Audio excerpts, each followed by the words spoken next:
creo que ya la mayoría quedó en que estaba de acuerdo. Y los que pues por ahí hubo algún error, pues ya lo corregí, ¿vale?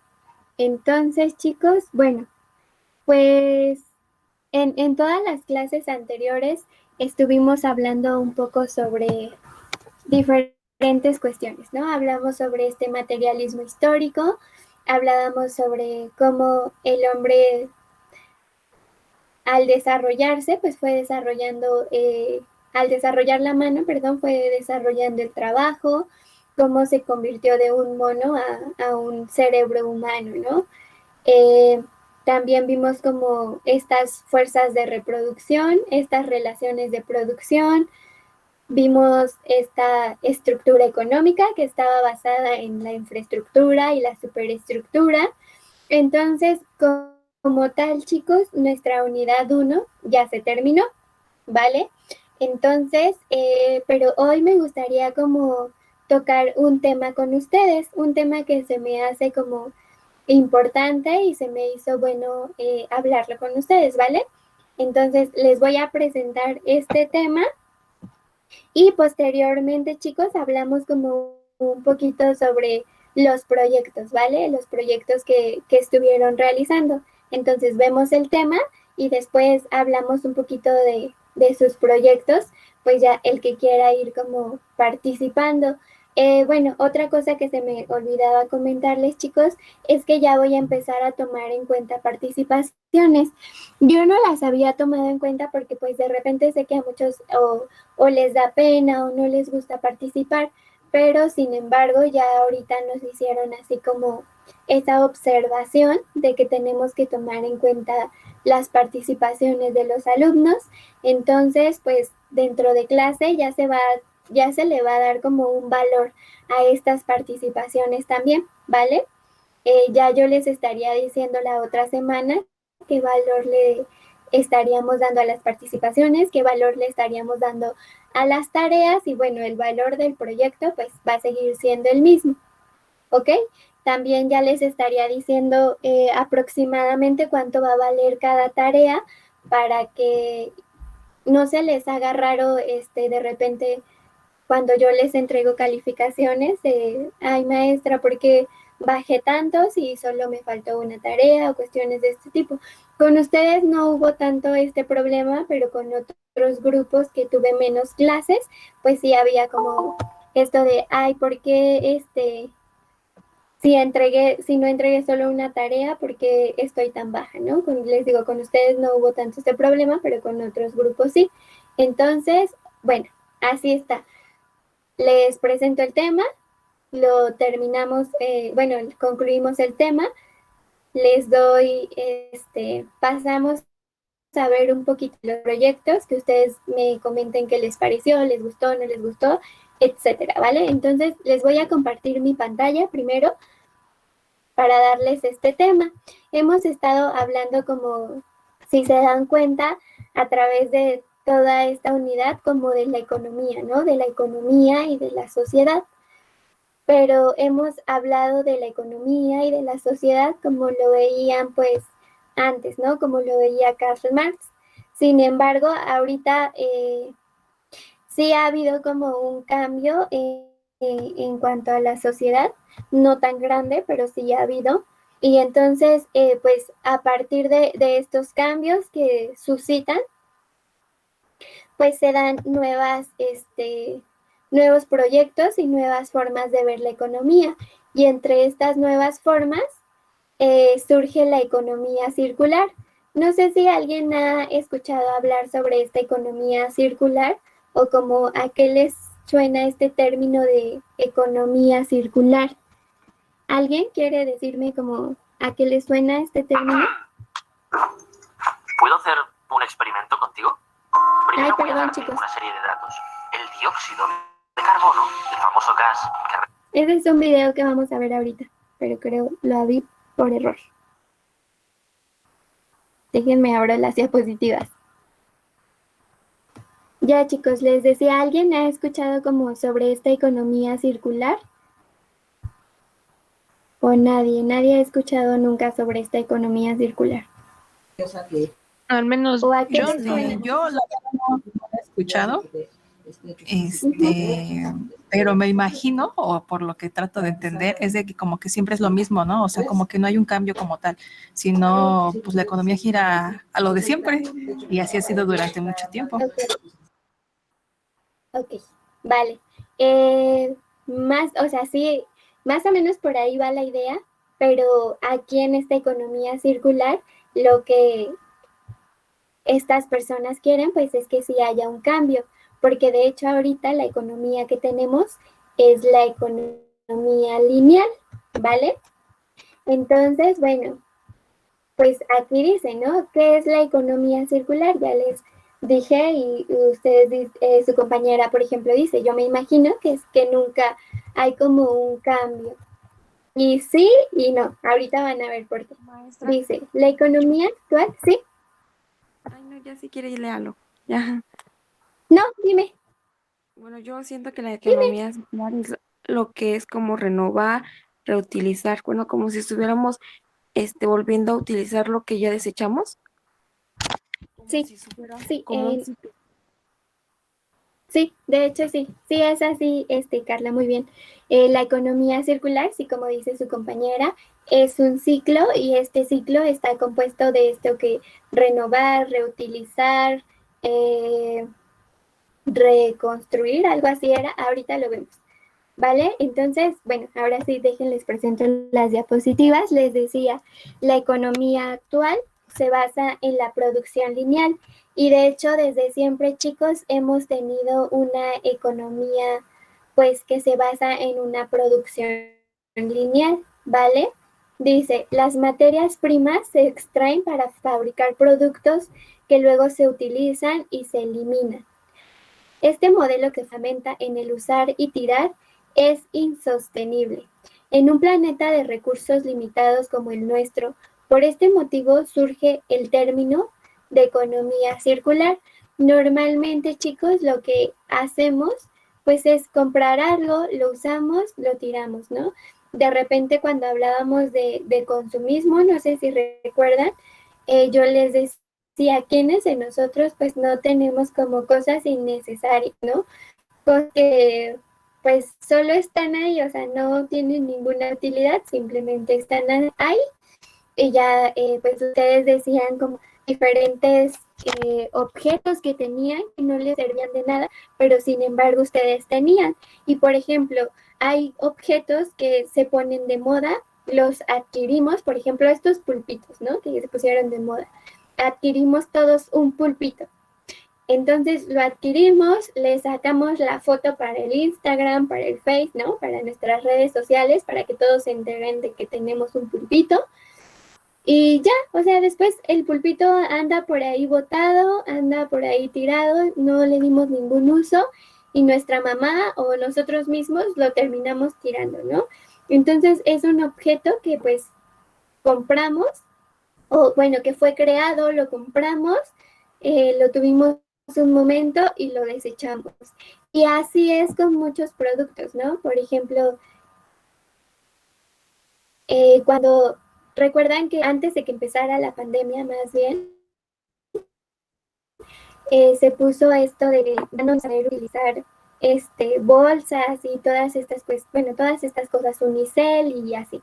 Pero sin embargo, cuando se da esto de que pues la pandemia cierran todo y todo tiene que ser para llevar, pues obviamente íbamos a necesitar como este tipo de materiales, ¿no? Entonces, pues igualmente ahí con el unicel, pues lo usas una vez para comer, para lo que sea, y lo tiras.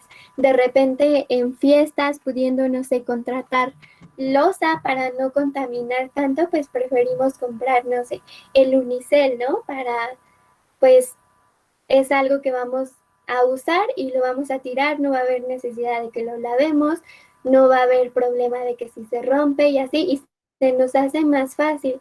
Entonces les digo, nosotros usamos como mucho esta economía lineal y en todos los ámbitos, ¿vale? Entonces por eso empiezan como, o quieren empezar a implementar esta economía circular.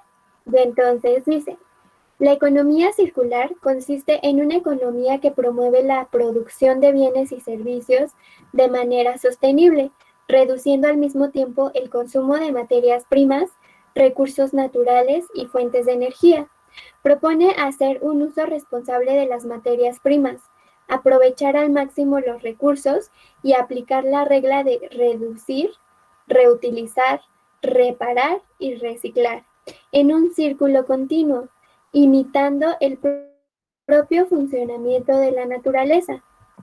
Y bueno, algunos beneficios de la economía circular, pues dice, la puesta en marcha de la economía circular supone un conjunto de beneficios que contribuyen a crear un modelo de sociedad más sostenible, protección del medio ambiente o disminución del uso de los recursos.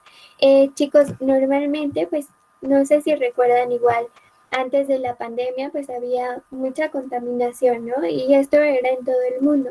Cuando nos encierran a todos, no sé si recuerdan que empezó a haber menos contaminación, ¿no? Que de hecho, hasta los animales empezaban a acercar a ciertas comunidades, a ciertas ciudades que normalmente pues no se acercarían estando los humanos, ¿no? Por cualquier cuestión. Entonces, bueno, ahí nos pudimos dar cuenta que en efecto el problema somos nosotros, ¿no? Que contaminamos constantemente, que de repente compramos algo, ¿no? Lo podemos ver aquí en nuestra zona, que de repente compramos algo, no encontramos un bote de basura, lo tiramos en la calle y después ya se llenan estas coladeras de basura y de repente pues ya cuando llueve existe esta inundación en las calles, ¿no? Y o se empiezan a salir las aguas negras por las casas, cuestiones de este tipo, y nos empezamos a quejar como, es que es el gobierno, y de repente sí, ¿no? De repente no hacen como bien el trabajo de las tuberías y estas cuestiones. Es una cosa, pero ahora imagínense con toda esta basura, con todos estos tapones de basura que se crean, pues es más, ¿no? O sea, nosotros, les digo, intentamos como siempre culpar a otra persona de actos que nosotros mismos de repente creamos o situaciones que nosotros creamos. No generalizo porque pues hay muchas personas que sí nos gusta como cuidar el ambiente, ¿no? Y hay otras que pues nos va a valer, o sea, como que X. Reducción de la producción, limitación en el consumo de energía y creación de riqueza y empleo. Y bueno, aquí nos aparece esta imagen, ¿no, chicos? Que ya nos aparece esta economía circular. Y bueno, dice que es una economía de la funcionalidad. Va a tener las cosas van a tener un segundo uso, va a haber una reutilización, una reparación, un reciclaje y una valorización. Aquí nos dice que es reintroducir en el circuito económico aquellos productos que ya no corresponden a las necesidades iniciales, o sea, comprar productos que no necesitamos, ¿no? Como muchos productos que tenemos, reutilizar ciertos residuos o ciertas partes de los mismos que todavía pueden funcionar para la elaboración de nuevos productos, encontrar una segunda vida a los productos, aprovechar los materiales que se encuentran en los residuos y aprovechar energéticamente los residuos que no se pueden reciclar.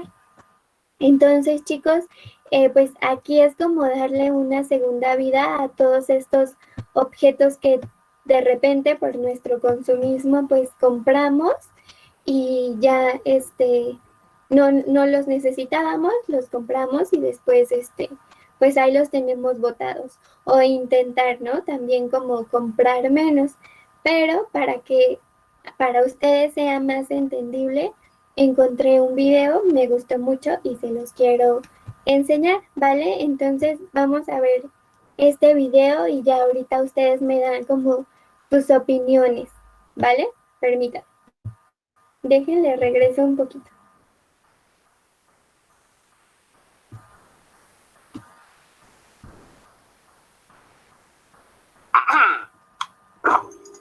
¿Puedo hacer un experimento contigo? Primero voy a darte una serie de datos.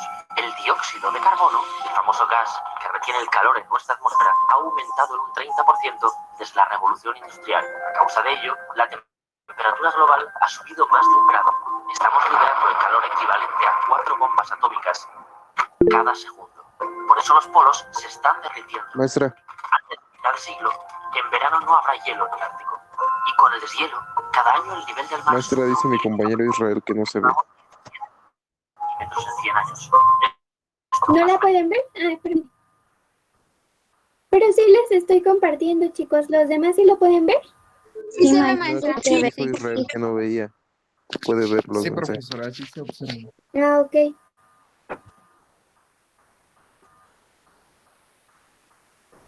¿Ya puedes ver, Israel, la pantalla o todavía no? Pero a lo mejor soy yo, deje salgo y vuelvo a meter, ¿va? Síganme. Vale. Sí. Ok. ¿Se los vuelvo a repetir, chicos, o lo dejamos así? Yo me preocupo por ti, Israel. Ah, ya se fue. ¿Se les vuelvo a repetir, les decía, o lo dejamos ahí donde se quedó? Lo repetimos, ¿no? Por Isra. Ok. A ver, vamos a ver si ya entró Israel. Hay que esperarlo. Por favor. Ujú. Sí, lo esperamos tantito a su compañero en lo que vuelve a entrar. Bueno, a incorporarse a la clase. ¿Vale? Todavía no entra, ¿verdad? No.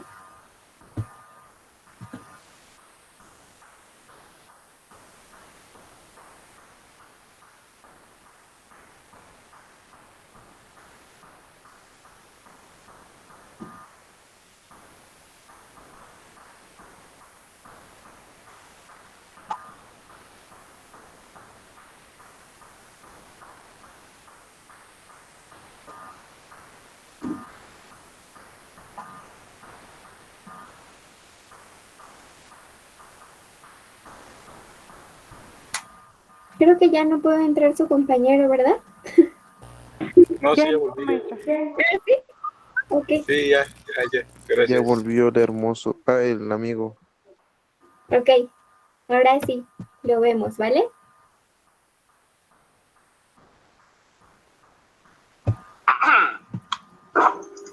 ¿Puedo hacer un experimento contigo? Primero voy a darte una serie de datos. El dióxido de carbono, el famoso gas que retiene el calor en nuestra atmósfera, ha aumentado en un 30% desde la revolución industrial. A causa de ello, la temperatura global ha subido más de 1 grado. Estamos liberando el calor equivalente a 4 bombas atómicas cada segundo. Por eso los polos se están derritiendo. Antes de mitad de siglo, en verano no habrá hielo en el Ártico. Y con el deshielo, cada año el nivel del mar sube 1 milímetro más. Ya llevamos 17 centímetros en 100 años. Esto, más o menos. Puede que en 25 años subamos 1 grado más. Una parte importante de Nueva York quedaría bajo las aguas. Esto es lo que pasaría en Valencia. Esto en Barcelona. Y esto en sitios como la Bahía de Cádiz. El impacto va a ser tan fuerte que ya hay quien habla de refugiados climáticos. Predicciones de Naciones Unidas hablan de entre 50 y 200 millones de personas desplazadas a causa del cambio climático para el año 2050. 13 millones de personas han huido de la guerra de Siria. La perspectiva da miedo. Y hay una parte del proceso de la que ya no podemos escapar. 7 millones de muertes cada año son por culpa de la contaminación atmosférica. Eso es el 12% de todos los fallecimientos. Incluso cumpliendo los objetivos de las últimas conferencias sobre el cambio climático, en 25 años el 5% de los animales se habrá extinguido a causa de esto. Y escenarios más duros hablan de una especie de cada 3. Puede no parecer mucho, pero nuestros nietos mirarán con cara rara las pegatinas de salva del oso polar, si ya no queda ninguno. Ya vale, gracias. ¿Cómo te sientes? Olvidé que no puedes contestarme aquí. Dímelo en los comentarios, ¿vale? Te diré lo que creo. Puede que todo lo que te he mostrado te haya hecho sentir horriblemente mal. O quizá ya lo sabías y no te ha impresionado demasiado. De cualquier manera, creo que no afectará mucho a tu día a día. Y la razón se llama intoxicación. Una intoxicación de información. Llevas toda la vida bombardeado con noticias catastróficas. Para que no te explote la cabeza y puedas seguir con tu vida, tu cerebro acaba activando una especie de adblocker. Ahora ya es solo ruido de fondo. De hecho, incluso si te sentías mal hace un momento, hay grandes posibilidades de que ya se te haya pasado. Entonces, ¿estamos perdidos? ¿El planeta se va a la mierda y nosotros simplemente pasamos? No, claro que no. Si lo creyera no estaría haciendo este vídeo, ¿verdad? ¿Sabes lo que necesitamos para interesarnos por una historia? Un buen villano. Busquemos un villano. Elijamos al capitalismo. Muy desencaminado, ¿verdad? Son empresas las que contaminan, las que arrasan los bosques, las que extraen las materias primas y combustibles de forma cada vez más agresiva. Pero ahí sí nos vamos a su rival más famoso, el comunismo. El mayor intento de implantarlo ha sido la Unión Soviética, donde se desencadenaron dos de los mayores desastres ecológicos de la historia. Convertir el cuarto mayor lago del mundo en un desierto de sal tóxico y el accidente de Chernóbil, que liberó 400 veces más radioactividad que la bomba de Hiroshima. Lo hicieron tan mal que hay estudiosos que dicen que la contaminación fue una de las causas del fin de la Unión Soviética. En este caso, ninguno es peor que otro, porque capitalismo y comunismo comparten algo: la manera en que fabricamos y usamos las cosas. Extraen recursos, los refinan, convirtiéndolos en materiales listos para usar, con los que fabrican piezas que ensamblan para darte un producto final que tú usas hasta que se acaba su vida útil y se convierte en un residuo que contamina. Pero no solo al final, todas las fases han producido residuos. Todas contaminan y emiten gases como el dióxido de carbono, que nos calienta tanto, y todas consumen energía que sacamos de fuentes que también contaminan. Además, algunos productos también emiten. Una vez acaba la vida del producto, el proceso se activa otra vez.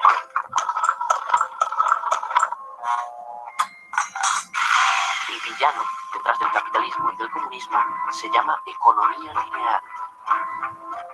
Extraer para tirar de 60.000 millones de toneladas de materia prima que extraemos al año, la mitad no se regenerará, la hemos perdido para siempre. Se ha convertido en 2.000 millones de toneladas de residuos al año. Si has pensado que reciclar es la solución, ayuda, pero no basta.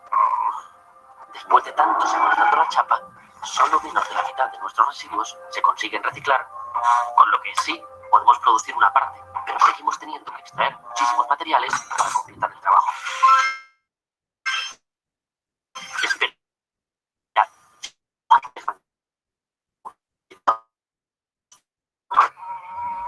Ha sido para fabricar productos, basta con que cambiemos de hábitos, pero un móvil para fabricar de forma un poco más austera. Todavía extraeremos aún menos. Tengamos menos hijos. Si somos menos residuos. Seguro que has oído propuestas parecidas. Podríamos resumirlas como decrecer. Veamos qué tal se nos da decrecer. Móviles.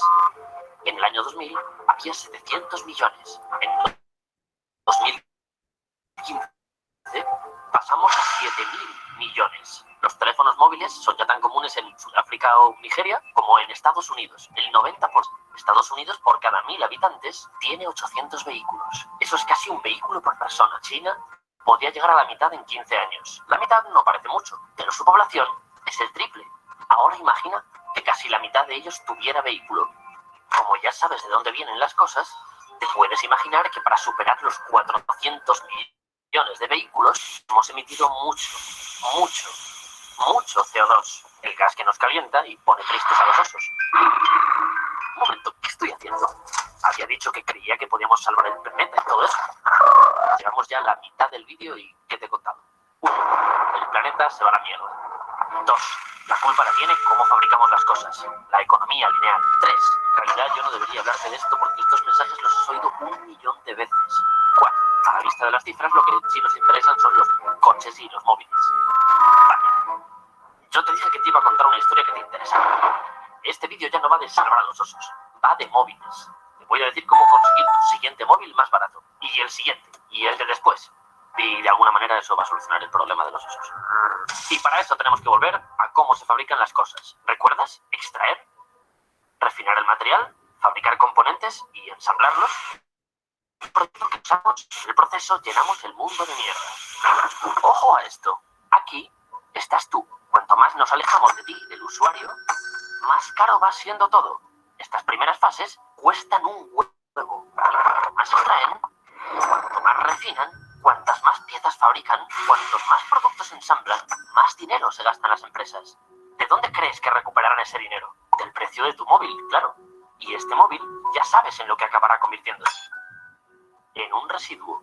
Ahora, imagina que hacemos que nuestro móvil se pueda reparar fácilmente. Algo que ahora es raro de ver. Mucha gente se compraría otro solo porque se le ha roto la pantalla. Pero móvil que se repara, móvil que vuelve a ti. Eso es un móvil menos que se fabrica. Ahorro para la compañía, que puede extraer menos, refinar menos, fabricar menos. Ya sabes, todo esto. Todos los teléfonos podrían costar menos si fueran fácilmente reparables, porque habría que crear menos terminales. Bueno, te había prometido un móvil más barato y aquí lo tienes. Ah, espera, la empresa quiere ganar dinero, no solo ahorrárselo, ¿vale? ¿Cómo consiguen que compremos un teléfono cuando todavía funciona bien el que tenemos?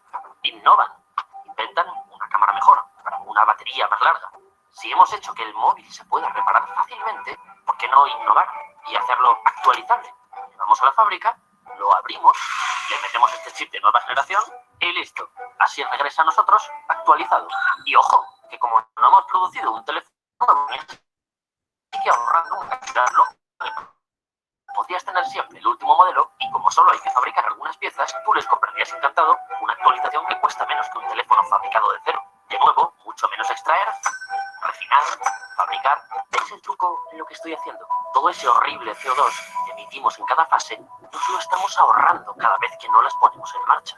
Pero aún podemos tunear esto mucho más. Como te dije, de los residuos no conseguimos reciclar ni la mitad.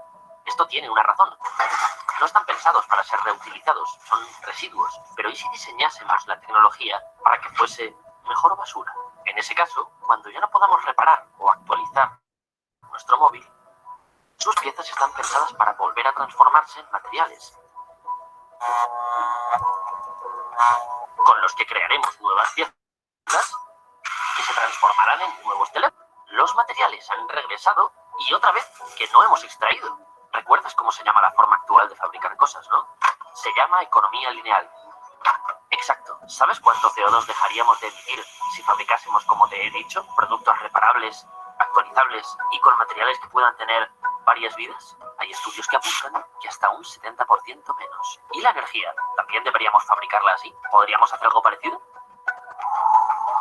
Esto que hemos hecho tiene un nombre, economía circular. La Unión Europea está flipando con esta idea y está empezando a apoyar con muchísimo dinero las iniciativas de economía circular. Creen que si la adoptásemos, reduciríamos los residuos urbanos en un 65% para...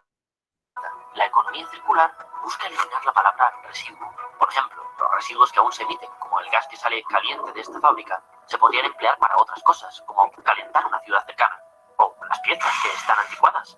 ¿Por qué no vemos si le sirven a alguien? Este chip da de sobra para una lavadora inteligente. Otra industria que se ha ahorrado pasos y otra vez que todos ganamos.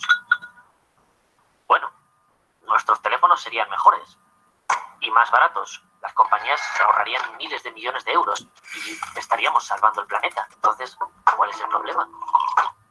Ya está todo resuelto.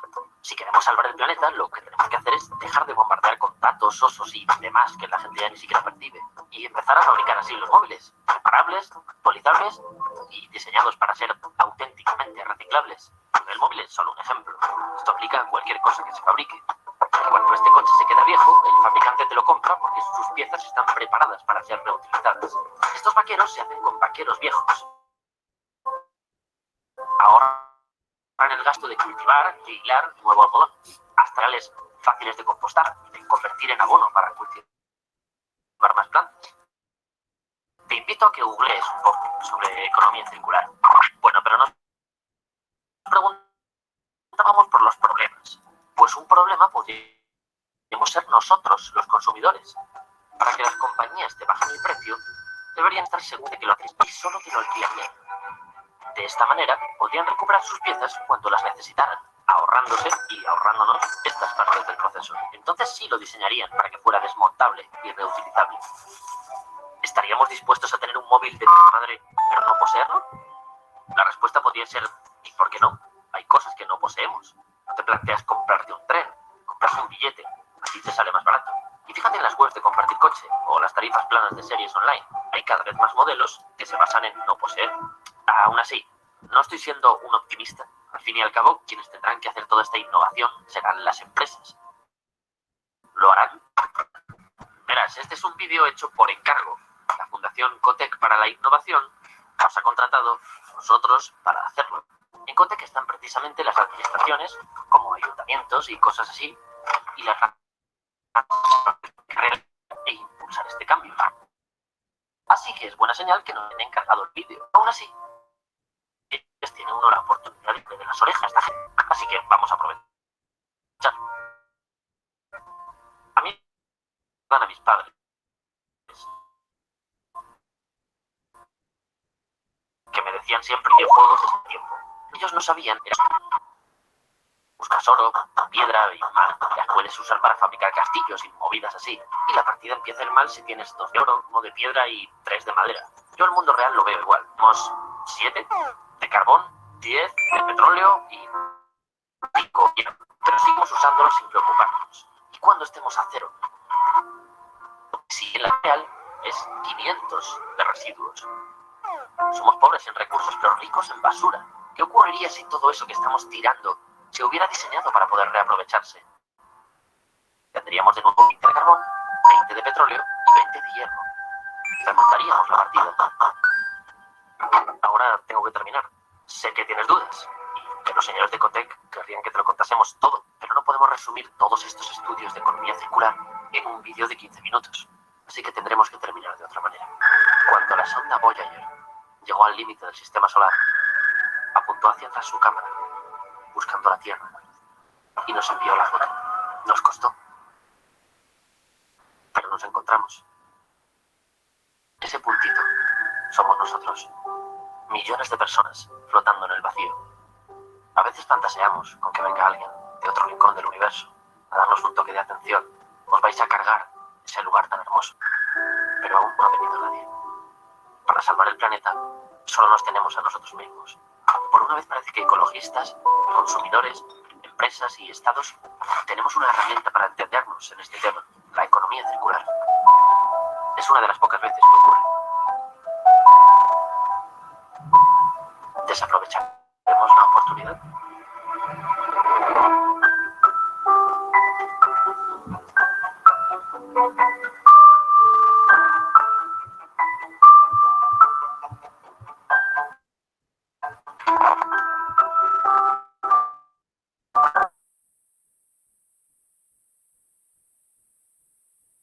Este video, chicos. ¿Qué les pareció este tema?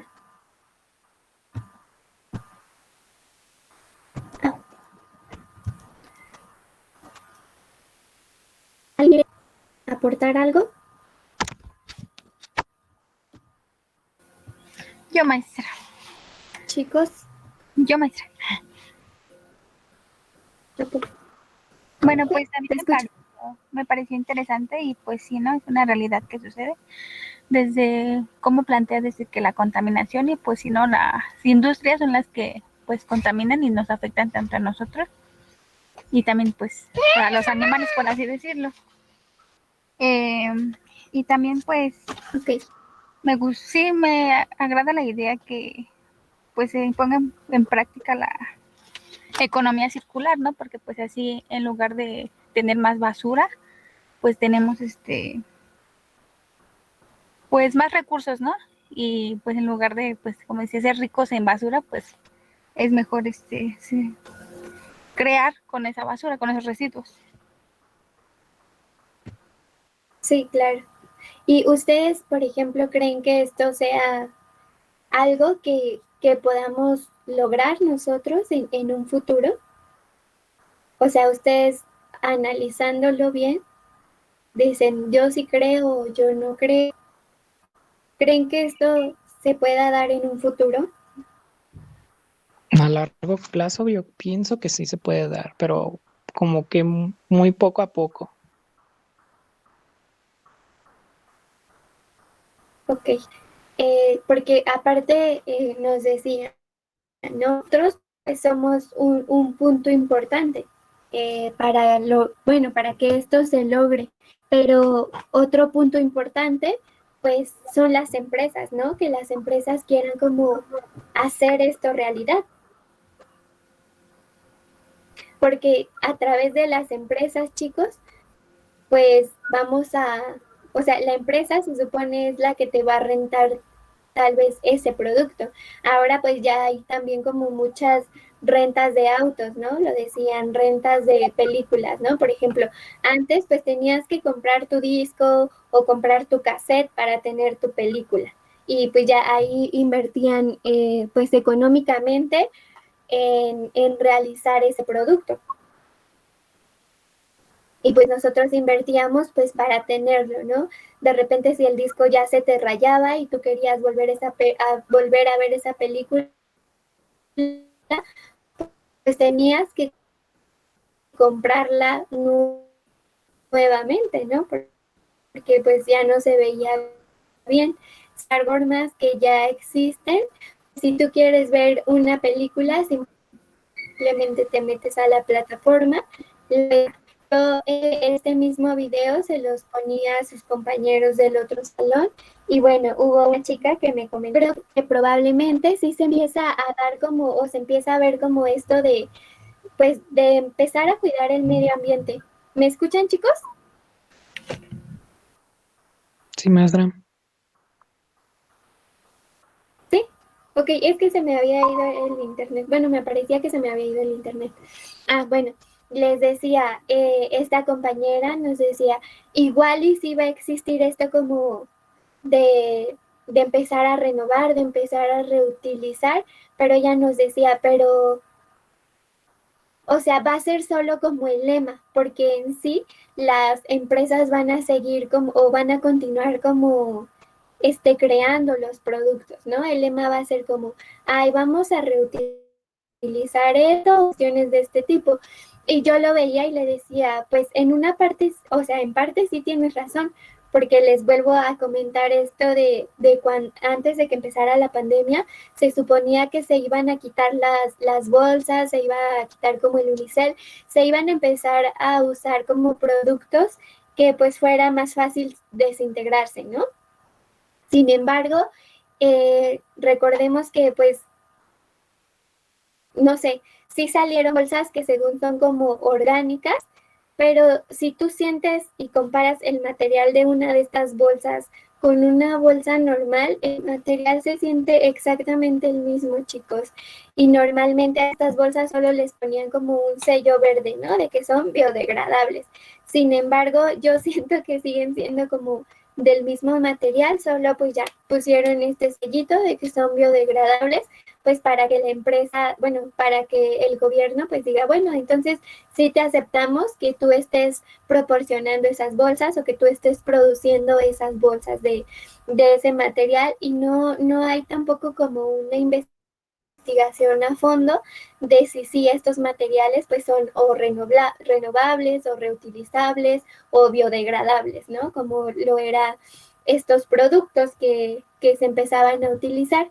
Entonces, esta chica, les digo, me decía, yo creo que sí se empieza a utilizar como esta economía circular, pero como falsa, ¿no? Es una economía circular falsa porque no todas las empresas la van a poner en práctica.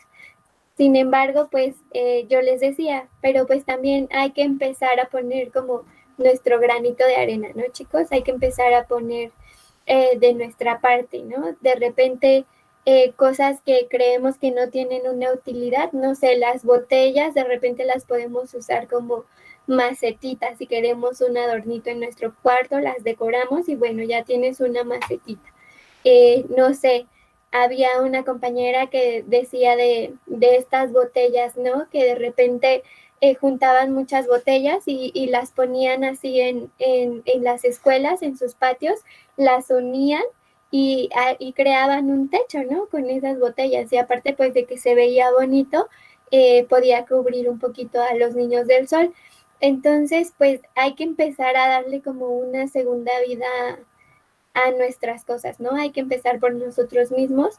Aparte que sabemos, por ejemplo, que en la industria textil, lo veíamos en el video la vez pasada de Sara, existe mucha explotación, ¿no? Explotación hacia, pues, menores de edad, explotación hacia las mujeres y explotación a las personas en general.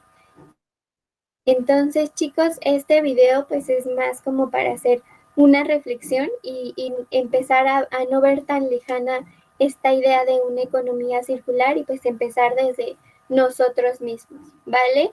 Y bueno, chicos, pues ya con este tema cerraríamos nuestra unidad, ya sería como lo último de nuestra unidad, ¿vale? ¿Alguien tiene una duda o algún comentario hasta aquí? Chicos. No, maestra. Ok.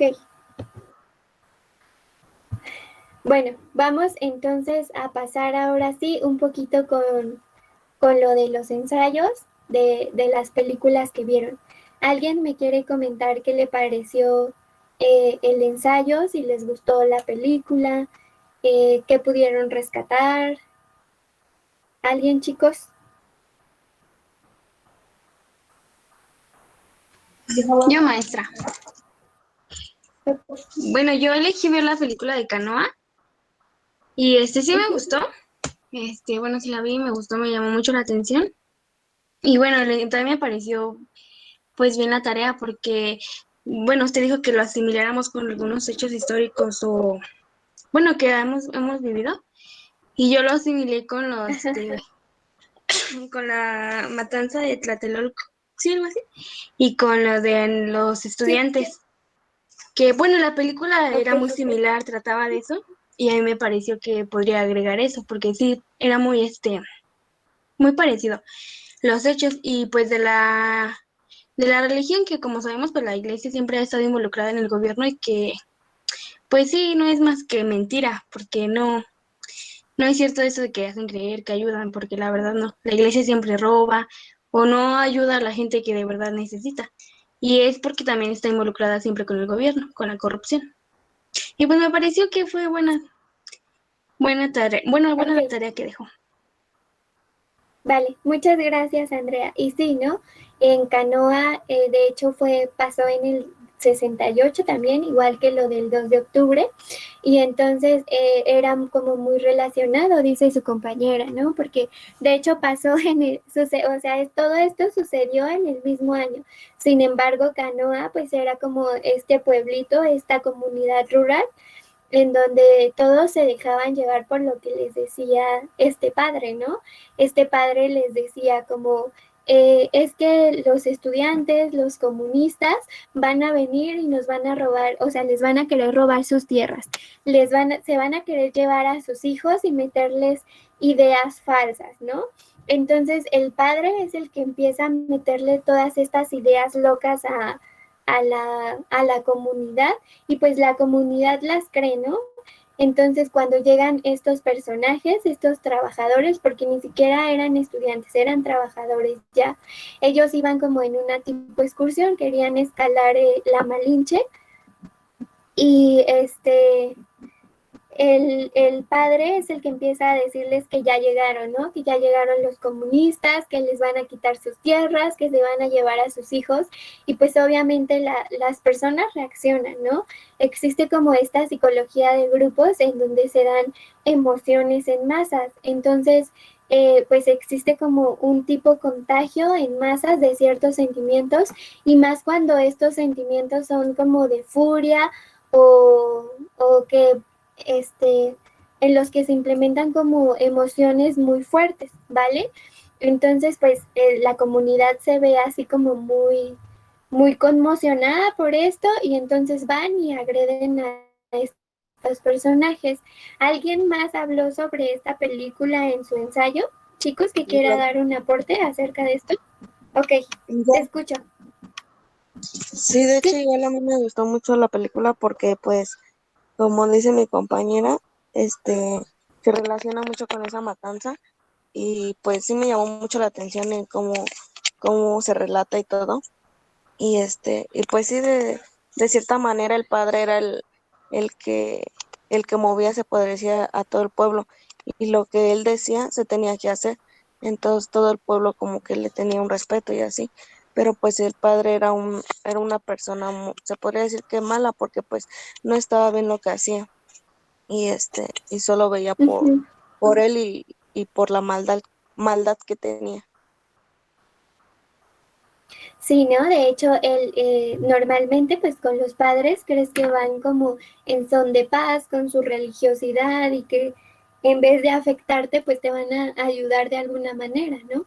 Sin embargo, pues este padre sí era muy malo y les metía ideas muy feas y aparte chicos de que era muy malo, él explotaba a la gente, ¿no? Porque él les pedía el diezmo, él pues era muy rico ahí y también, aparte, la gente ahí se podía ver un poco que no había como tal una buena educación, chicos.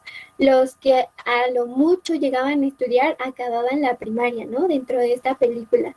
Entonces, pues era más fácil, ¿no? Recordemos lo que veíamos con Marx, que decía que para implantar como estos ideales en las personas, pues es más fácil en personas que ignoran ciertas cosas, ¿no? Y pues ahí es un claro ejemplo de esto que él nos hablaba, ¿no? Entonces de repente veía igual que unos chicos me ponían, bueno, yo lo relaciono con este modo feudalista, ¿no? En donde todos le están sirviendo a la iglesia. Y pues sí, más o menos por ahí iba la idea, como que vieran a qué pertenecía, ¿no? Entre la superestructura y la infraestructura. Ustedes pues tenían que ir retomando ciertos conceptos. Les digo, la mayoría pues tuvieron trabajos muy buenos, la verdad, hicieron sus proyectos muy bien. Entonces, pues creo que la mayoría salió bien de calificaciones. Ahora, otra cosa, chicos, aquí dentro de esta película, ¿no? Hablábamos también, no sé si recuerdan, sobre la justicia. Y aquí pues fue un claro ejemplo de que no hubo justicia, chicos, no se les hizo justicia a estas personas porque no se castigó al padre, al final no hubo castigo para este padre, solo se le trasladó como de lugar y ya, no pasó nada, no se le castigó como por todo esto que él provocó, ¿no? Porque él provocó la muerte de estas personas, me parece que eran 7 personas y pero aparte yo estuve leyendo como varias entrevistas y decían que no solo murieron los trabajadores y la persona que los quería ayudar, sino que también mataron a otras personas que no estaban de acuerdo como con las ideas del padre. Entonces aquí tipo la Santa Inquisición, ¿no? Donde si ibas en contra de lo que decía o de la palabra de la iglesia, bueno, pues te daban cuello. Algo así pasó en este pueblo. Y entonces, pues no estamos hablando de hace tantos, bueno, sí son muchos años, ¿no? Pero pues bueno, es algo que sucedió y que sucedió pues por la ignorancia del pueblo, ¿no? Por dejarse llevar por esta superestructura que existe, ¿vale? Ahora, ¿alguien quiere hablar sobre esta película, la de los olvidados? ¿Qué les pareció? Ok. A mí, a mí la verdad me gustó mucho. Es una película muy cruda en México que sí representa las problemáticas sociales que existen. Si bien la película se creó en los 50, pero pues ¿qué refleja? Las problemáticas de las ciudades urbanas que han traído consigo, que estos problemas sociales siguen sin atenderse y que lo único que nos muestra es que México está fragmentado y que estos niños pues simplemente siguieron la dinámica social en la que se encontraban. Y pues son los problemas que sí refleja un México que sigue sin atenderlos. Y me pareció bastante buena. Vale, gracias. ¿Alguien más vio esta película? Sí, a ver. Sí, A ver, Joan y luego Jocelyn, ¿vale? Okay. Sí. En lo personal, esta película me gustó, no porque tuviera efectos así chidos y todo eso, ¿no? Sino por los puntos reflexivos que te hacía tener conforme iba avanzando la película.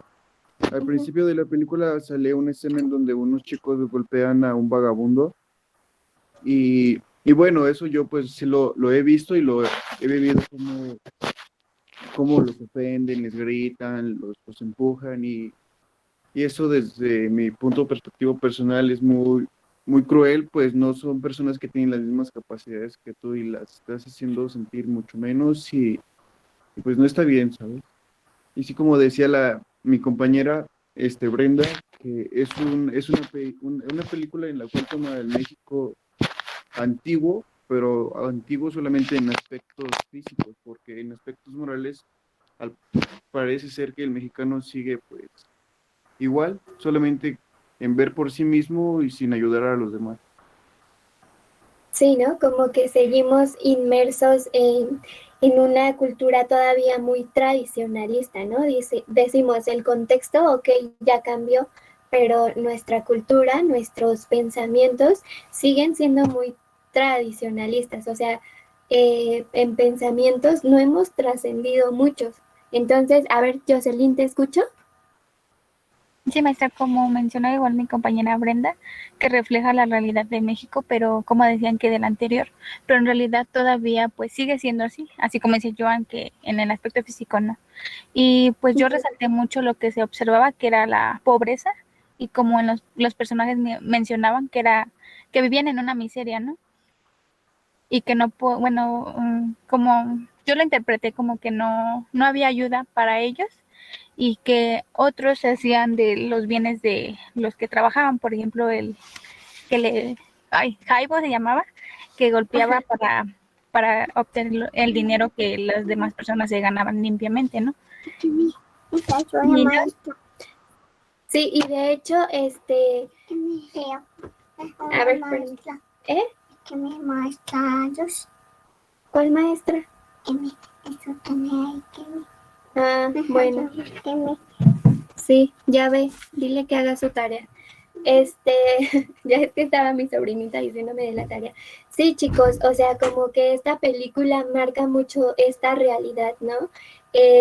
O sea, decimos, es una película que fue en los años 50, fue cuando salió, ¿no? Y de hecho, todos lo tomaron como muy personal y de hecho esta película ni siquiera la dejaron como en cartelera ni en cines mucho tiempo, ¿no? Es una película que pues nos relataba la realidad de aquellos tiempos, pero que si tú la ves ahorita, te sigue relatando la misma realidad, ¿no? Sigue pasando lo mismo, sigue habiendo, pues seguimos siendo literalmente los olvidados, ¿no?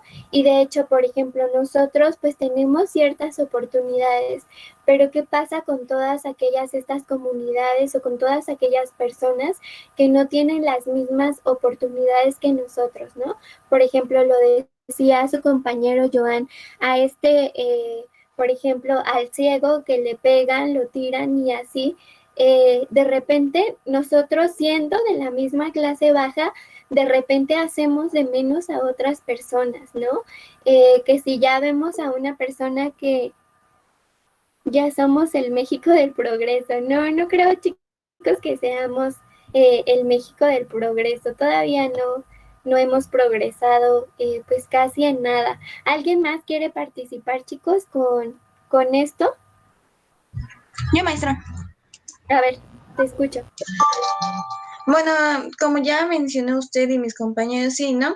La película habla sobre lo que vivió México en los 50 y yo me di la tarea de buscar el contexto de que se trataba la película y lo que me sorprendió mucho y lo que primero que me apareció fue de que México tenía una economía elevada, o sea, de que México estaba en su punto de elevar su economía y entonces yo me quedé, ¿cómo si México está elevando su economía y en la película te sacan de que todos vivían en una pobreza? Entonces ahí lo que encontraremos sería el capitalismo, porque hablan de que la industria fue la que tuvo más fuerza, lo que provocó que muchos de los empleados se quedaran sin trabajo, porque ya como nosotros sabemos, las máquinas pueden hacer más trabajo y más velocidad, y es lo que quiere el jefe, ¿no? La producción en masa para tener más ganancias. Y esto es lo que provocó de que muchos empleados terminaran sin empleos. También aquí podemos ver a los campesinos, les comenzaron a quitar tierras solamente para poner industrias, como cuando el papá del niño, de que lo deja abandonado en la ciudad. Y entonces ahí lo podemos ya que fue una necesidad, porque muchas veces los padres hacían eso, porque no podían alimentar a sus hijos, porque en ese momento eran muy devotos a tener muchos hijos, hasta 11, 17, Y pues sí, el padre no tenía esos recursos, así de que se hacía fácil llegar a tal lugar y decía a su hijo de que, espérate aquí, ahorita vuelvo. Y ya no volvía y dejaba ahí a su hijo. Sí, y sin embargo, también estos chicos, ¿no? Por ejemplo, estos niños que eran abandonados, como dice su compañera, pues qué futuro les esperaba, ¿no? Ahora lo vemos con estos chicos que son dejados como en casas, hogares, que son dejados como en, o sea, ¿qué futuro es el que les espera, ¿no? O sea, siempre, chicos, nuestro grupo primario va a ser muy importante para nuestro desarrollo social. Si nosotros tuvimos como un buen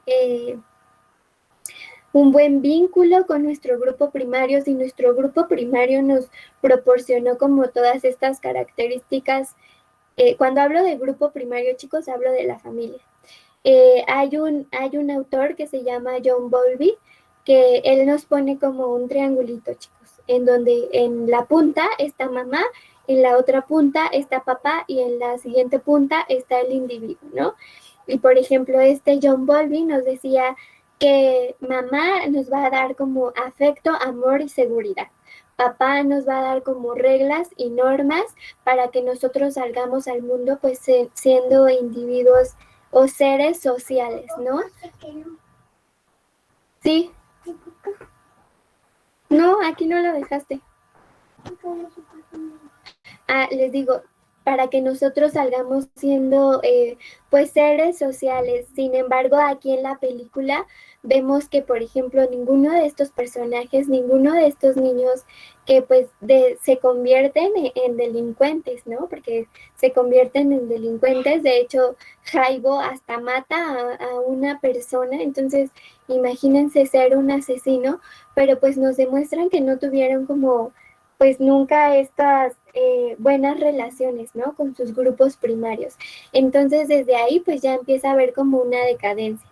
Posteriormente, no hay como tal una escuela, solo hay como una escuela de oficios, ¿no? Antes se manejaban así, como escuela de oficios, donde te preparaban pues para salir y ser un obrero, lo que Paulo Freire nos hablaba sobre esta es que nosotros somos como depósitos, ¿no? Donde solo vamos como abstrayendo. Pero esta película, chicos, de verdad es muy buena y todo, decía su compañero Joan, más allá de ver como las tomas o así, pues ver la realidad, ¿no? Y de hecho, chicos, las tomas que hacen fueron a propósito. Les quiero compartir también un video sobre esta película para que veamos no solo como más bien para que veamos como el trasfondo de todo lo que fue hacer, o bueno, sí, de todo lo que le costó realizar a este productor esta película, ¿no? Y posteriormente, socialmente, pues también le costó un poquito, ¿no? Porque no fue bien aceptada al principio como otras películas. Ya lo decíamos antes, ¿no? Cuando al capitalista o cuando los intereses del capitalista se ven o piensan que se van a ver afectados, ¿qué hacen? Pues reprimen, ¿no? Entonces, esto le pasó a este productor de esta película. Les voy a compartir mi pantalla para que veamos este video y ahorita volvemos a comentar, ¿vale? Sobre el proyecto. Permítanme tantito.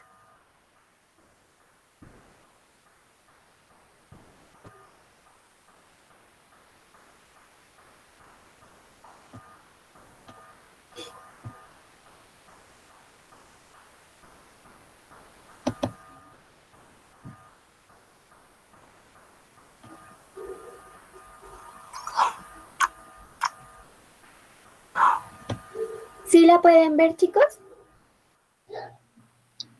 Sí se ve, maestra. Sí, maestra. Vale, ya iba, ¿eh?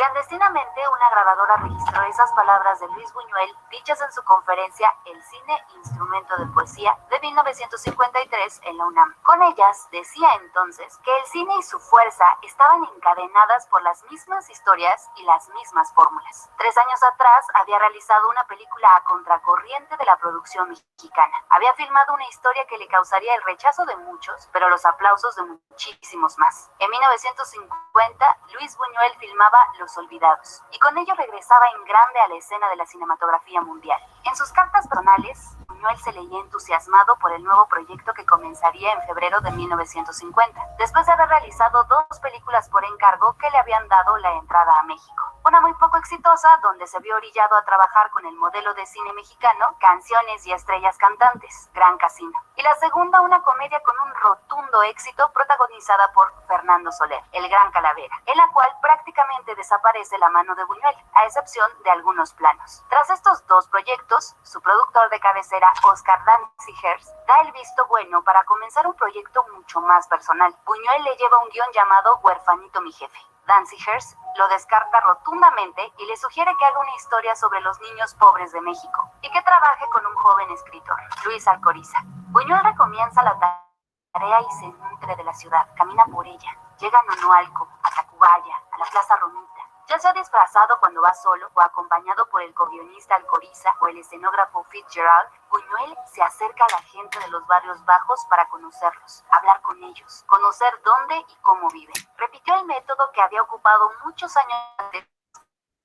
Daba el único documental que realizó, Las Urdes, Tierra sin Pan. Así como le habían atraído esas montañas de cereza, fue de más y más al lado modernizado del alemanismo. Miguel Alemán Valdés, el cachorro de la revolución, fue presidente de México a finales de los años 40 y principios de los 50. Con su mandato se vendía la idea de modernización, universidades, centros habitacionales, de salud, vías de comunicación. Ese era el discurso oficial, México rumbo a la modernidad. Sin embargo, a las orillas, como en muchas otras urbes, comenzaba a sentarse la población ignorada, que no encajaba en ese lado tanto los mexicanos como su cine. De allá en el Rancho Grande a Salón México. De los pobres de la Perla, pobres del Rey del Barrio. No era nuevo para los espectadores estar frente a personajes que sufrieran por sus condiciones económicas, pero sería la dupla Rodríguez Infante quienes harían de las desgracias de la pobreza la virtud de los pobres. Antes de Los Olvidados y con un enfoque completamente opuesto, en 1947 sale en pantallas Nosotros los Pobres. En los primeros minutos de la cinta, después de presentar a sus actores como auténticos personajes de un libro de cuentos o de un juego de lotería, Rodríguez agrega un discurso firmado por él mismo que engrandece a los pobres. Los llama gentes sencillas y buenas. Le da un carácter heroico a la pobreza y le quita responsabilidad a todo lo humano o social, escribiendo que ser pobre es un pecado. Y se hace por ello que el público no se escandalizó cuando la película comienza en un microcosmos con 2 niños hurgando en la basura. Si Rodríguez había intentado hacer una fiel estampa, y como él mismo dijo, de los personajes adultos de los barrios pobres, Buñuel se quedaría con esos niños que revisan la basura, y ellos serían sus protagonistas. Para ello consultó archivos del Tribunal de Menores y del Departamento de Prevención Social en la Clínica de la Conducta. Tomó en cuenta las noticias del periódico y de ellas escribiría el final. Buñuel dotó a su película de un realismo que incomodó a más de uno. Desde los primeros minutos de la película se establece como un vistazo de realidad, con el mensaje inicial que daba de manifiesto que la problemática de niños descuidados no es solo de México, sino de las grandes ciudades en general. Pero también se lanzaba una ligera advertencia. No es una película optimista ni ofrece una solución y por ello no es moralizante. Buñuel había buscado hacer una película social, pero no de tesis. Solo seguía la idea de Engels, que había hecho suya. Poner en pantalla las relaciones sociales auténticas con el objetivo de destruir las ideas convencionales de esas relaciones y hacer dudar al espectador sobre el orden establecido. Al mismo tiempo, entre esos vistazos de ciudades elegantes y el discurso, hay un choque entre lo que vemos y escuchamos, que plantea el verdadero conflicto del cual se origina la película. Una sociedad en progreso, pero con una población marginada. Todos los problemas que se desaten en el filme nacen de este conflicto externo y verdadero. Eso hace que no se vuelva una historia de héroes contra villanos, del bien contra el mal, sino del humano versus el orden social que los rige y todas las consecuencias que se derivan de este enfrentamiento. Así los personajes se convierten en víctimas de sus circunstancias. Los olvidados son tanto los niños callejeros como los jóvenes delincuentes, las madres con muchos hijos y poco dinero, los obreros alcohólicos, los jóvenes que trabajan y no pueden estudiar, las personas con alguna discapacidad, los niños abandonados del campo, los viejos que se vuelven mendigos, los niños que quieren cambiar, pero su ambiente violento los mata. En mis películas, decía, nadie es fatalmente malo ni enteramente bueno.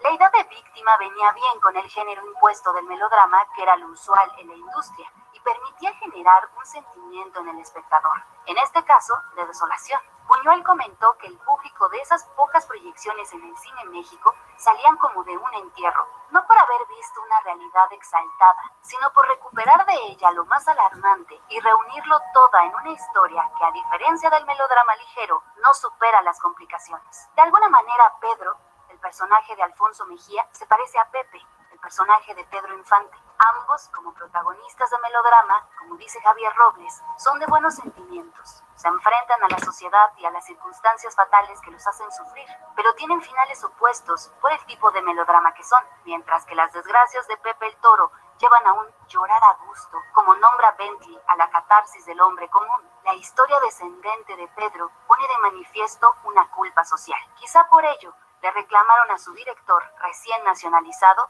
que ofendía a México. Buñuel no pretendía trabajar un melodrama como tal. Describía a Los Olvidados como una mezcla de las urdes y la Edad de Oro. Aunque se ha descrito la película como neorrealista, Buñuel no la desarrolló desde este movimiento. Consideraba que el neorrealismo trabajaba con una realidad racional y por eso perdía el tan necesario misterio que se asocia al inconsciente y nutre la poesía. En un mismo espacio, mantendría un contenido social con una estética surrealista de imágenes que impresionaran y fueran la entrada a las profundidades del ser. Lamentablemente, Danzigers prohibió varios de los cameos de lo irracional y este solo se quedó en las escenas del sueño y la agonía, que son los espacios donde se encuentran la realidad y lo desconocido. Los sueños concentran los elementos que nos han impresionado en la vigilia, aunque enmascarándolos. Les cuenta Buñuel a José de la Colina y Pérez Turrent en su larga entrevista. La icónica escena del sueño de Pedro con elementos irracionales, con voces con una cámara lenta que da una dimensión inesperada hasta el más insignificante gesto, enfoca las dos vertientes de la película, el hambre de comida y de cariño. Esa búsqueda de una madre regresa como un susurro en el momento de la muerte, junto a la visión de un perro solitario corriendo, que no tiene por qué tener una justificación realista o una única interpretación, pero salta de vez en cuando lo irracional fuera de esos terrenos con la presencia de los animales, palomas curativas, animales que avisan la desgracia, gallinas que animalizan lo amenazador. Si bien las aves de corral tienen una presencia justificada desde la lógica, su aparición responde a una segunda dimensión. Para Buñuel, las gallinas y los gallos son seres de pesadillas. Las aves se utilizan como elementos de amenaza, encaran al ciego tirado en el suelo, asustado. Le recuerdan a Pedro el asesinato de Julián. Con ellas se presenta la curva del personaje. Pedro primero las cuida, después lo altera, las agrede y finalmente termina una sobre su cadáver. En el tercer largometraje de Buñuel en México se estaban mezclando elementos de una narración tradicional con la experimentación de un realizador que regresaba al cine aún en un proceso de aprendizaje y también de distanciamiento de los modelos creativos mexicanos. Mientras los niños juegan a torear un toro humano, la película establece al mismo tiempo una ruptura y continuidad con el cine que le precede. Esa cámara que simula ser un animal recuerda las tomas de Sergei Eisenstein en México, encuadrando los movimientos del matador desde la perspectiva del toro. Pero ni el lugar ni los niños hacen recordar a la fiesta grande. Se trata del México olvidado. El largometraje se salía de los parámetros de producción y de discurso de las películas del entonces. Efraín Huerta lo llamó un documento que le hará más bien a México que centenares de filmes de hueca ficción. La rigurosa economía que había seguido de no estrellas, no canciones, no el gran paisaje mexicano, había planteado una propuesta de cámara diferente, una que sale de los estudios lo más posible y que le daba la espalda a la ciudad moderna. Se iría detrás de ella como si fuera un cartón de escenografía para llegar a las calles, barrios y plazas que el mismo Buñuel había visitado. La propuesta cinematográfica que planteaba Buñuel en Los Olvidados se relacionaba más con la que había explicado André Bazin, que establece una serie de factores técnicos como medios de expresión: profundidad de campo para la simultaneidad de acciones y elementos, el plano fijo que da la opción de un montaje interior con los personajes o el movimiento de cámara que permite el plano secuencia, y con todo esto darle a lo filmado un sentido plural o ambiguo. El director utilizó la profundidad de campo para incluir a la ciudad como un personaje más. Mientras los niños agreden al ciego, al fondo, la ciudad modernizándose. Jaibo se esconde en un terreno baldío y detrás se alzan las nuevas vías de comunicación. Pero no solo recurrió a ella para incluir a la metrópoli, sino también la religiosidad y su cuestionamiento. En primer plano, una cruz. En segundo, Pedro trabajando. En tercero, el Jaibo en el umbral como advertencia de todo lo que está por venir. Aunque Buñuel había unido a su equipo a uno de los mejores cinefotógrafos de la época, Gaby, como él lo llamaba, no había sido contratado por el estilo de su reconocido trabajo. En esta ocasión, Gabriel Figueroa no podría enmarcar el paisaje o folclor mexicano, los rostros de las divas del cine. Tendría la oportunidad de trabajar con la luz para crear unos ambientes muy distintos a los del Indio Fernández y fotos antiestéticas indignas de cualquier premio como las describía Buñuel. A pesar de la crudeza de las imágenes y la descripción del mismo director, el trabajo de Figueroa no pierde un grado artístico y en ocasiones hablan mucho más que los diálogos. Pedro en la noche se encuentra con Ojitos, que sigue solo en el mercado, ahora ya vacío. Después de compartir el pan, Pedro está por irse. Los perros callejeros lo siguen y Ojitos decide seguirlos también. Mientras la neblina los cubre, Ojitos se vuelve uno de ellos. Ninguna palabra nos habla de esto, todo viene de la imagen. Así como el encuentro erótico entre Jaibo y la madre de Pedro, son más las miradas, las reacciones, el silencio, el cuerpo, los que establecen una conversación, y la música que viene de la misma historia amplía el espacio y permite la simultaneidad de acciones. Sin embargo, en ocasiones el diálogo es más fuerte que la acción, como en la confesión de la madre con el juez sobre el origen de Pedro. ¿Por qué lo voy a querer? No conocí a su padre. Era una escuincla y ni pude defender. No hay necesidad de ser explícitos para con ese diálogo darle una segunda dimensión al personaje de Estela Inda, que fue el más criticado de todos porque no seguía el estereotipo de la mujer abnegada que sufriría todo por sus hijos. Por el contrario, es una mujer que se sabe deseada, de carácter severo, que no alimenta a su hijo porque él no está en casa y quizá está enojada por ser madre cuando ni siquiera pudo defenderse. Y en otras ocasiones, los diálogos, junto con el trazado de los actores, hacen crecer la escena. La madre de Pedro tiene una oportunidad para acercarse a su hijo. Él, ya encerrado en la granja, se aleja de ella tras él. Él vuelve a huir. Con muy pocos cortes y más desplazamiento de actores, se establece este ir y venir, este jaloneo de fuerzas entre la madre y el hijo que nunca terminará de concretarse. Cuando Buñuel decide dejar la cámara fija, desenvuelve toda la acción al interior del cuadro. Basta ver la escena de Pedro a punto de ser llevado por un pederasta. Apenas un ligero acercamiento y no más. No diálogos, no movimientos, pura interacción entre los personajes. Buñuel era partidario de los planos largos porque permitía una película más fluida que se desarrolla con la acción y el escenario. Hacia el final, cuando Pedro y Jaibo ya se enemistaron, pasaron de ser paralelos, uno representando el futuro del otro, a ser fuerzas contrarias. Jaibo es ese niño que ha vivido tanto en un mundo violento que ya no sabe vivir de otra manera. Y antes que Pedro, su contrario era Julián, que actuaba como el joven, que Jaibo ya no podría ser. Y para cuando Pedro intenta distinguirse de él, se convierte en su enemigo, su opuesto. En el desenlace de ambos personajes, la cámara los sigue mientras ellos se mueven por el espacio. La batalla final no es entre lo bueno y lo malo, el culpable y el inocente, sino entre dos iguales que empiezan a tomar caminos distintos. Luis Buñuel termina su película con una cámara que se esconde en un barranco, desde donde puede ver con un plano largo lo que sucede tanto en el fondo como en la parte más alta de este. Por más doloroso e indignante que parezca, Buñuel sacó ese final de la prensa de entonces y podría haberlo sacado de la de ahora. En México, por lo menos 3 menores de edad son asesinados y 7 son desaparecidos diariamente. Por eso todavía hay espacio en el cine para historias como esta o como la de Isa López. Vuelven. Los olvidados causaron inconformidad continuamente. Lograron el shock tan buscado por los surrealistas. Durante su producción, una peinadora abandonó el rodaje porque una madre mexicana no dejaría a su hijo sin comer. El staff le decía: señor, no todo México es así. Tenemos también hermosos barrios como Las Lomas. Durante una proyección privada, Buñuel fue tachado de miserable porque ofendía a todo el mundo, y lo que mostraba no era México. Seguramente no el México que ellos conocían. Como le pasaría a Macario casi 10 años después, se les reclamaba a ambas películas por qué no mostraban el folclore de México. Incluso los comunistas de París estaban inconformes, tachaban a la película de burguesa por la figura positiva que tenían el director de la escuela Granja e incluso el policía con el pederasta. La película apenas duró unos días en cartelera.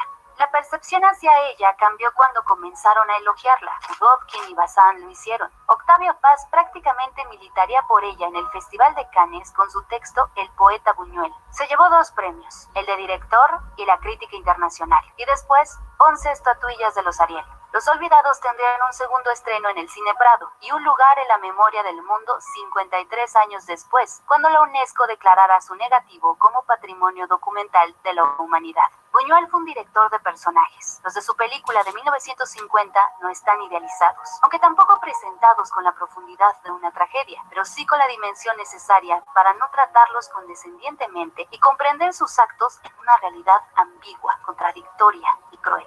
De ahí que se alejara de esas otras películas del cine de la miseria. Buñuel puso la pobreza como elemento externo de sus personajes, que sí los corrompe, pero no forma parte de su condición humana. Siempre me ha atraído la miseria como tema de mis cintas, y no para recrearse con crueldad, sino para acercarme a ella con calor humano, con comprensión. Claro que yo no puedo remediarla desde una pantalla, pero tampoco puedo atenuarla en sus rasgos, porque mentiría. Yo no niego al hombre ni a sus valores humanos, pero sí a la sociedad tal como está organizada actualmente. A pesar de la crudeza de sus imágenes, que desafortunadamente se deslindan de un tiempo y un espacio, fue por la empatía con la cual Buñuel trabajó a sus personajes que el realizador soviético Pudovkin encontró en la película un mensaje de justicia y humanidad hacia los niños, y afirmó que todo espectador podría llegar a la conclusión de que los niños no son los delincuentes, sino aquellos que crean las condiciones inhumanas para que ellos no puedan llevar una existencia digna. Dentro de los límites de lo posible, de su inicial posición en la industria cinematográfica en México, de su reconocimiento en la labor de dirección, Buñuel había desencadenado un poco las posibilidades del cine como instrumento de poesía, y como tal, había traído a él todo lo que esa palabra contiene: un sentido libertador, subversivo de la realidad, umbral del subconsciente e inconformidad con la sociedad que nos rodea.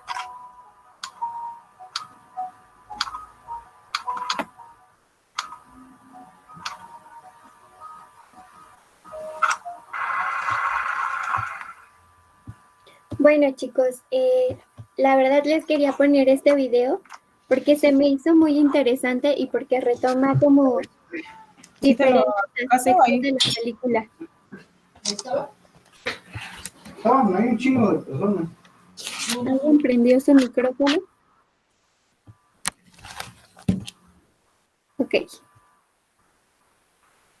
Bueno, chicos, les decía, se me hizo como muy importante el análisis que hacen en este video, ¿no? Porque más que ver, no sé, les decía, más que ver como el contexto de la película, o sea, ven el contexto en sí en el que se creó la película, ¿no? Y nos deja como muchas frases, ¿no? Nos deja muchas frases y nos deja una reflexión. Y aparte de esta reflexión, pues podemos ver que, por ejemplo, este Buñuel se fue como mucho por ciertas ideas, ¿no? Veíamos como que él identificaba dentro de su película el idealismo, ¿no? Con estos seres surrealistas de los que él hablaba, ¿no? Con estos seres en sus pesadillas y cuestiones de este tipo. No sé, también él hablaba como sobre esta lógica, ¿no? De lo que pasa dentro de la película. Nos enseñaba la cuestión que nos decía su compañera, ¿no?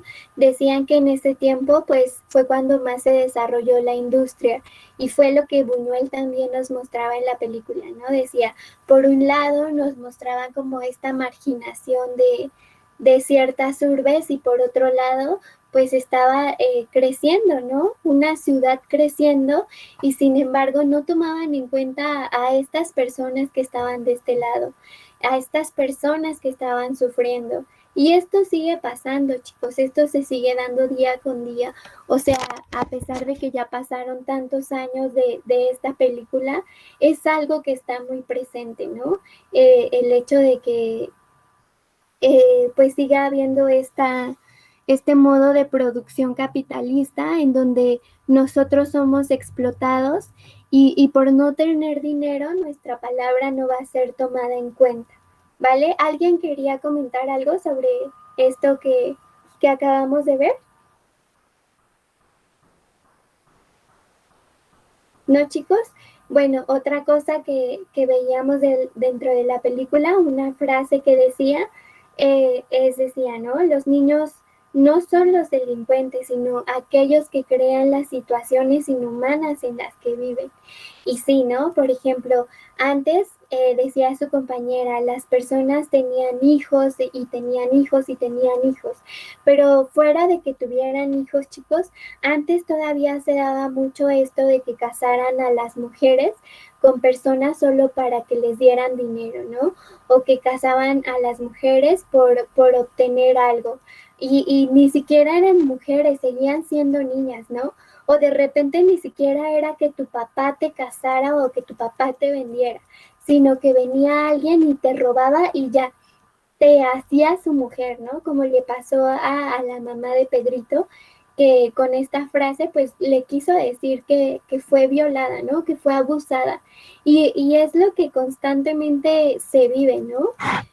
Últimamente veíamos estos movimientos, este movimiento feminista, que estaban en pro del aborto, ¿no? Que ellos querían que se legalizara el aborto precisamente para todas estas mujeres que son violadas y que son obligadas a tener un hijo que no van a querer, un hijo con el que no van a crear un vínculo, un hijo que va a terminar siendo tal vez un individuo no útil para la sociedad, ¿no?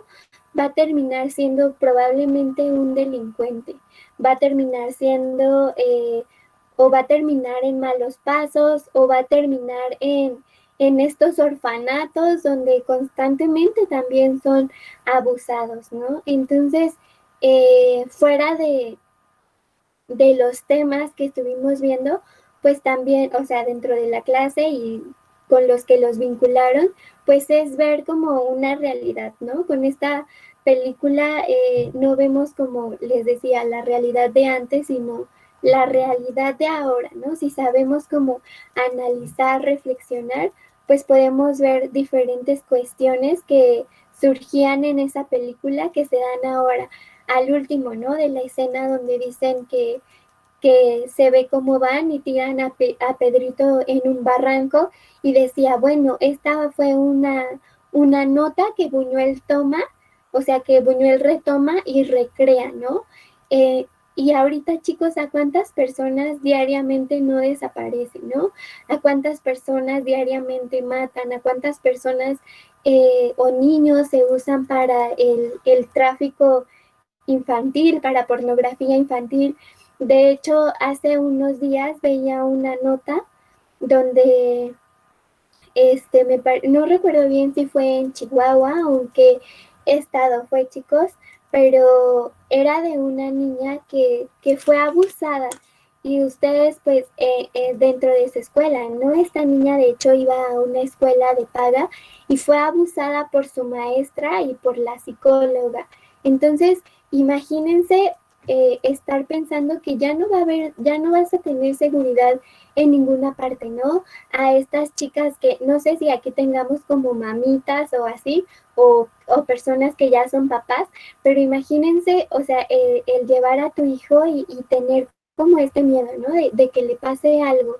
Esta niña decía que la maestra y la psicóloga la sacaban de la escuela, o sea, en horas clase la sacaban de la escuela y ella decía que se la llevaban a un cuarto donde había una pequeña alberca.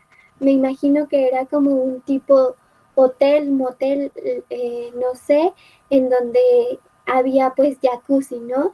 Y ella decía que cuando ella llegaba habían cámaras y habían más personas pues con las que la obligaban a tener pues estos,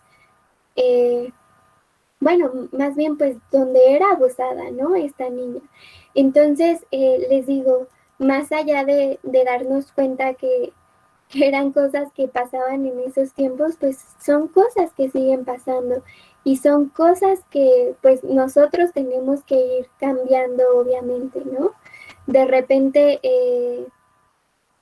no sé, nosotros somos psicopedagogos, de repente en las escuelas, cuando vayan a hacer prácticas, cuando vayan a hacer servicio, va a haber niños que se les van a acercar y va a haber niños que les van a contar sus historias, ¿no?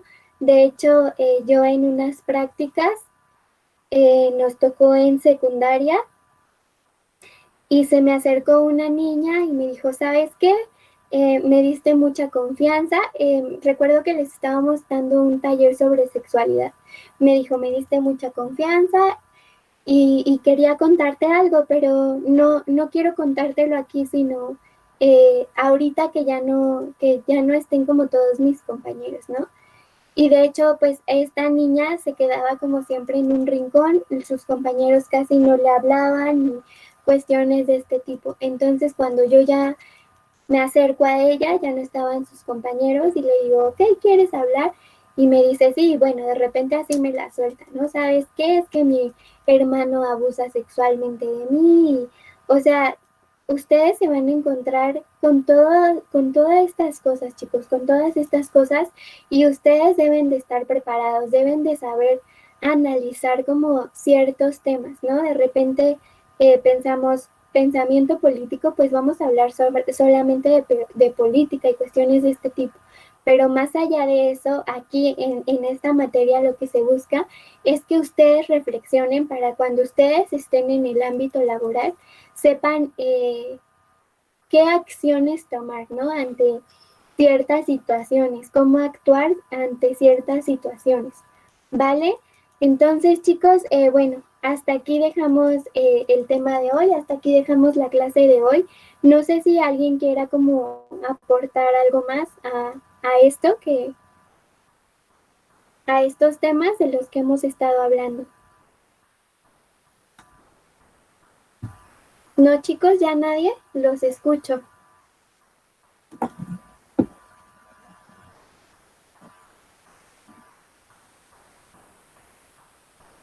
Ok, chicos, pues si ya nadie va a aportar como nada, si ya nadie quiere como participar, pues dejamos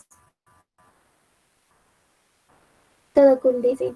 Dejamos hasta aquí la clase del día de hoy. Tengan un bonito fin de semana y bueno, nos vemos la siguiente semana, ¿vale? El día viernes. Cuídense mucho. Gracias, maestra. Bonito fin de semana. Igualmente. Gracias, maestra. Un bonito fin de semana. Igualmente.